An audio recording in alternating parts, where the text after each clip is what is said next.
കേരള പ്രദേശ് ഗാന്ധി ദർശൻ വേദി ഇരിങ്ങാലക്കുട നിയോജക മണ്ഡലം വാർഷിക സമ്മേളനം കെപിസിസി ജനറൽ സെക്രട്ടറി സോണിയാഗിരി ഉദ്ഘാടനം ചെയ്തു.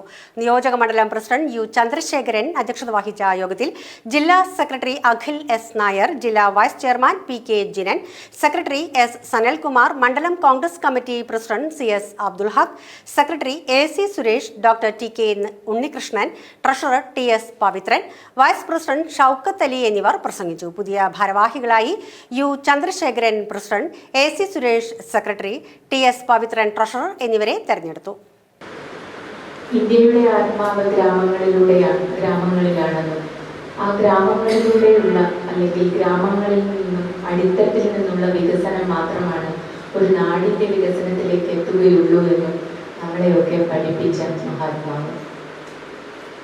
ഇന്ത്യയെ ഇന്ത്യയാക്കിയ അല്ലെങ്കിൽ ഭാരതം എന്ന നാടിനെ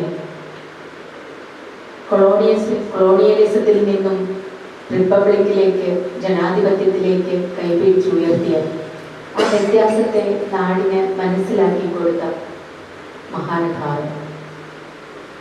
എന്നാൽ ഇന്ന് ഈ ഒരു കാലഘട്ടത്തിൽ നമ്മൾ വല്ലാത്ത ഒരു മൂല്യച്യുതിയിലൂടെ കടന്നു പോകുമ്പോൾ ഗാന്ധിയൻ ദർശനങ്ങളെയും അല്ലെങ്കിൽ ഗാന്ധിജിയെയും ഒക്കെ മറന്നുകൊണ്ട് അല്ലെങ്കിൽ മനഃപൂർവ്വം വിസ്മരിച്ചുകൊണ്ട് ആ ഒരു പേര് തന്നെ ഇല്ലാതാക്കുന്നതിന് വേണ്ടിയിട്ടുള്ള മനഃപൂർവമായ പ്രവർത്തനങ്ങളുമായി നമ്മുടെ ദുര്യോഗം എന്ന് തന്നെ പറയാവുന്ന കേന്ദ്ര സർക്കാർ മുന്നോട്ട് പോവുകയാണ്.